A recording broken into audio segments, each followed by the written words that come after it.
کره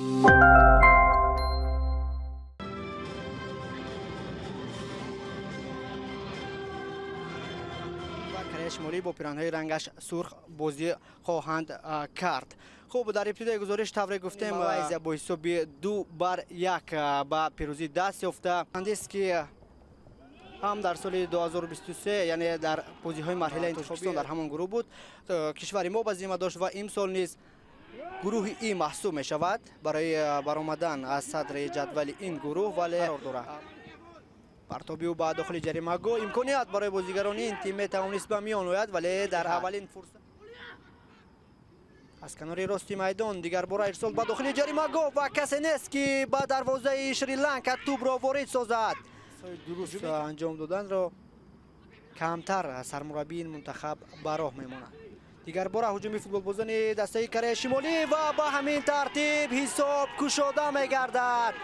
در دقیقه 34 واخوری فوتبال بازی دسته کره شمالی جان چال با شاگردانش دستور سپارشا میدهد. ببینید پاس بسیار هم خوب از ضربه جانب دروازه شریلانکا اجرا کند. این نوبت ضربه از مسافت دور و 5 جان اون هیوک با رقم 22 ری سونگ هوک. نیم محافظتگران کره شمالی اینجا امکانیت برای فوتبال بازان کره شمالی با میان می آید و همین طور حساب 2-0 می گردد. در ابتدای قسم خطاگی ها اون همه مشکلی ها را در تنفس برطرف میکند، ولی نه، برعکس در ابتدای قسم دوم این چیز باز هم به مشاهده رسید و دفاعگران شریلانکا نتوانستند هجوم رقیب را به پررگی برطرف نمایند. به خصوص دروازه‌بان این دسته احمد اسرائیل است. اسرائیل 6 مرتبه در قسمت نهایی جام آسیا با پیروزی دست یافته است. باید بگویم که فعلا اینجا و همین ترتیب حساب 3-0 میگردد.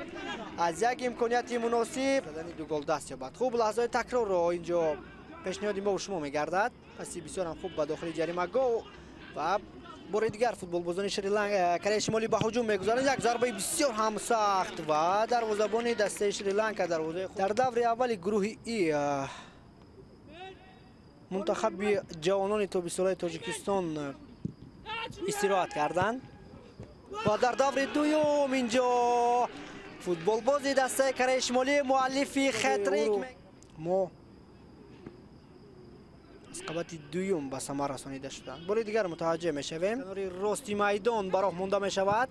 پس درو دراز به داخل جریمه گو و در این حالت قرعه آسیا از گروه ای معلوم خواهد گردید. به همین ترتیب بینندگان عزیز صدای هشتک داور مرکز محمد جاویز از انجام واخوری دسته های کره شمالی و شریلانکا درک میدهد. فوتبال